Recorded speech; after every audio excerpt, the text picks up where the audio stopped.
It's Dylan, and I'm here to talk about my true crime book, my nonfiction true crime book called The Poisoners Handbook. This book is written by Deborah Blum.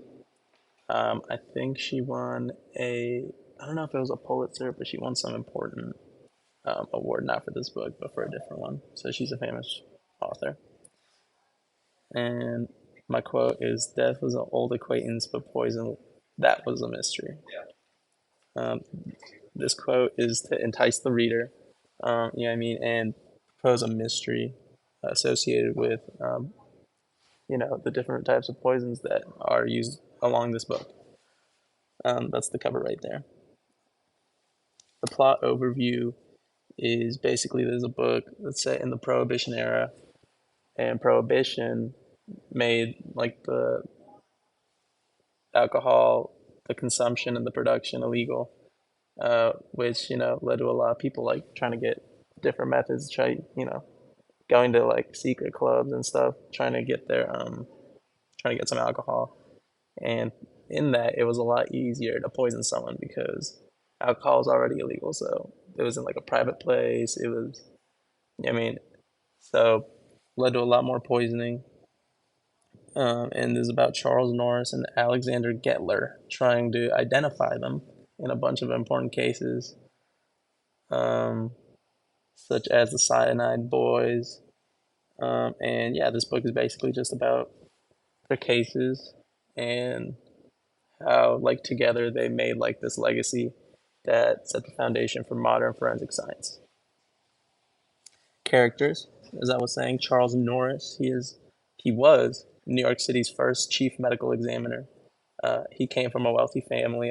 His dad and his mother were doctors and nurses, and um, so yeah, he's wealthy and comes from a medical background.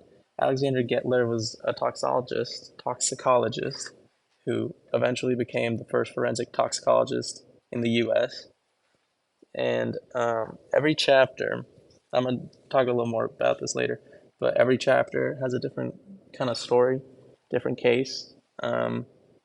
And so there's a bunch of different characters that you meet, victims, and well, the victims are dead usually, but and then you find the criminals, such as Frederick Gross, Graham St. John, and I also mentioned Dr. Milton Halpern. He's a co-worker of Charles Norris, and they worked in the same office. So a lot of the methods he picked up and also started doing. What I like about this book is that it is built like a collection. It is set up like a collection of short stories in the sense that every chapter is different. It focuses on a completely different person and investigation. And I like that because um, a lot of time it's like kind of different for me to kind of like, I like a timeline. And this book kind of gives you a timeline because it starts from earlier in their career where they have cases, and through their knowledge as they progress, they find like new methods to find new poisons and things of that nature. So I like it because it kind of makes a timeline.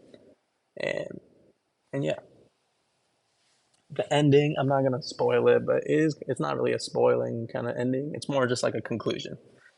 And it's the author uses it as like a reflection of their methods. Like, the methods of detecting poison became the foundation of a lot of modern science, a lot of it relating to health and safety, and like how to treat poisons and how to see what poison is in like someone's body and something like that, and as well as obviously using forensic science to track down criminals. And yeah, the significance of this book, I think the author made this book to pay homage to Charles Norris and Alexander Gettler for their impactful work, which led to a critical role in science and modern forensic practices.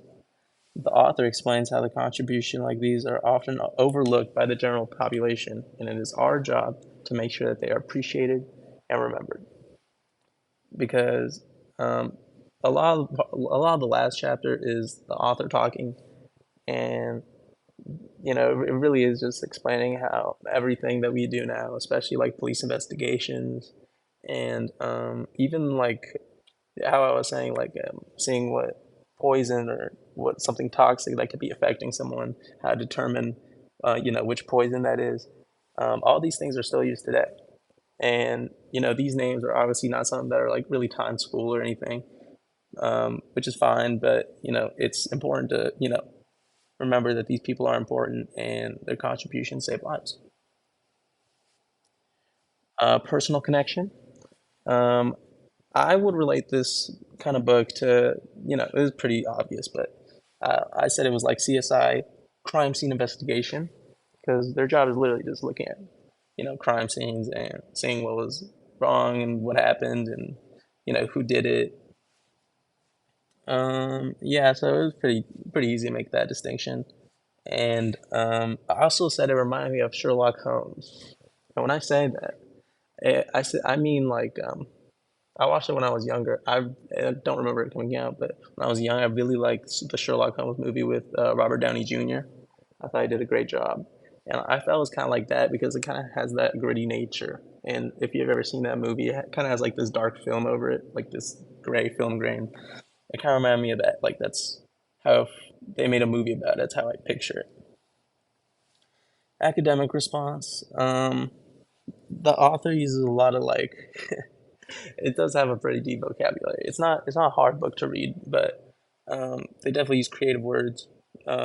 Deborah Blum uses creative words, um, but I like how she involves it into back into like the jazz age, and she uses a bunch of terms. These are two that I thought were pretty cool when I read it: dew dopper and bean shooter. Bean shooter is like a gun, and a dewdopper is it's like someone who doesn't work, like someone that kind of lives off the street, but like because of them, like that's their fault. So yeah, I like how it kind of tied into itself in that way. Really makes it feel, have more of a vibe. And my final thoughts are that I thought this was a great book about the Jazz Age. Kind of learned a little bit about it. I wish they kind of, said a little more about like the kind of environments that they were in terms of the time period and music and art, literature, that kind of thing. Like kind of tie it in all together. But I thought they did a great job.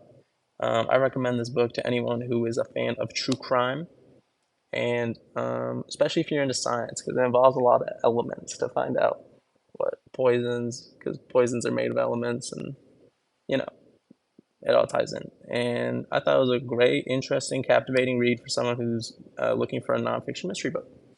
I give this book probably a 3.5 out of 5, just because I thought, I mean, it wasn't like long or nothing. I just kind of, I don't know. That really gave its point across. I thought it was great, good read, captivating. So yeah, that's my book talk. Hope you enjoyed.